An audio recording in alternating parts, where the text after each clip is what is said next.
Park Farm and Agrobet shahararren gurin da ya shahara wajen samar da gangare 'yan tsakin tsallake tsaunin tsumburewa, wani abin ban sha'awa sun yi shuhura wajen samar da 'ya'yan kifaye kala daban-daban masu saurin girma, ga gangariyar abincin kajin da abincin kifi launuka daban-daban masu sa su lafiya da kuzari. Sai gare ku masu sarar 'yan tsaki ko kuma irin 'ya'yan kifaye, dama ta same ku, maza ku garzaya Park Farm and Agrobet domin sun kware a bangaren magunguna da allurorin kajin har ma da na kifayen. Ga masu buƙatar manya-manyan kaji masu tarin nama don yin shagalin bukukuwa ko walima, mun tanadar muku manya-manyan kaji cikin sassauƙan farashi. Ga masu sha'awar yin kiwon, muna da ƙwararru masu ba da shawarwari akan abin da ya shafi kiwo. Park Farm and Agrobet na nan a unguwar Sheka, sabuwar Abuja, kusa da filin board, ko kuma ku tuntuɓi ciyaman ɗin ta lambobin waya kamar haka: 07033131565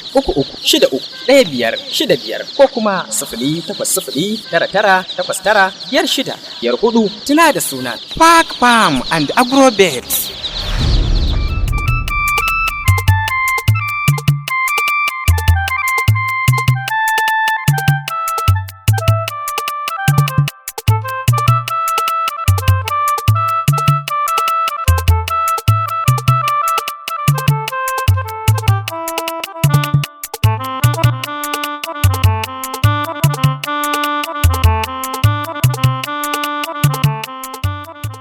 A yau insha Allah za mu yi magana ne akan antibiotic.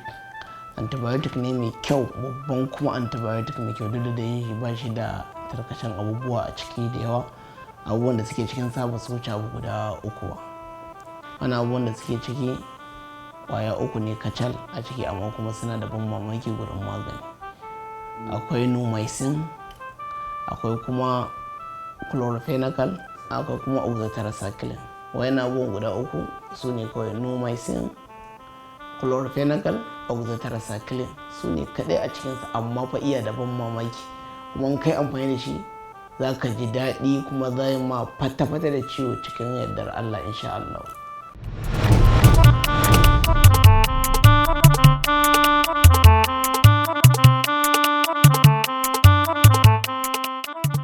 Yau insha Allah zan yi bayani akan antibiotic. Da dai antibiotic din bai hada abubuwa da yawa ba, amma antibiotic ne mai kyau. In kai amfani da shi iya da kyau yadda zai tsayar maka da 'yan abubuwa daga cikin kaji. Amoxicillin, trihydrate, colistin sulfur. To bai dauki wasu magunguna manya da yawa ba barkatai, amma iya wannan magungunan suna da kyau kai amfani da su. In ka same su a ciki za su ba da abubuwa kuma da dama, wanda wani abu ma na manyan daga an tarkato da yawa bai bayar da abin da suka bayar ba cikin ɗan ƙanƙanin lokaci kuma.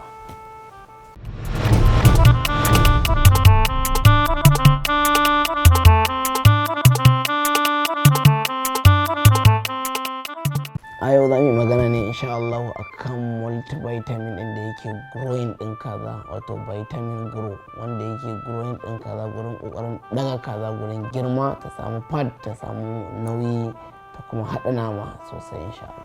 Akwai diproteinate, magnesium molybdenate, cyproheptadine, calcium pantothenate, excipient, wato wayannan su ne vitamin da suke growing ɗin kaza, ko da brola ko da maja wacce ake kiranta, wacce ainihin sunanta noila, an dai mutane da suke yawan kiranta da maja amma ainihin sunanta noila. To ko da su za a ba su yadda za su growing, za su fata su saurin girma yadda ya kamata. Aha jama'a, ina mu abota kiwon kaji. Shahararren kamfanin nan mai suna Park Farm and Agrobet sun tanadar muku da tsaftatattun 'yan tsaki masu ƙoshin lafiya. Park Farm kamfani ne wanda ya shahara wajen bada ingantattun magungunan su da kuma abincin su. Wani abin ban sha'awa, sun yi shuhura wajen samar da 'ya'yan kifaye kala daban-daban masu saurin girma. Bugu da ƙari, suna da jajirtattun ma'aikata masu bada shawarwari akan kiwon kaji da na kifaye. Sannan akwai sa amarya murmushi, uwar gida kuwa babu yaji, wato dankwalan kaji masu nama. Ina masu shagulgulan biki da walima ko kuma gagarumin taro na kecere ni, yau ga dama ta samu. Park Farm and Agrobet suna da ire-iren irin 'yan tsaki na kowane kamfani daban-daban. Ƙarin bayani, muna nan akan titin Sheka, sabuwar Abuja, kusa da filin ball. Ko kuma ku tuntuɓi ciyaman ɗin, wato Nura Isiyaku, ta lambobin waya kamar haka: 07033131565 ko kuma 08099895654 da kuma 08027876473.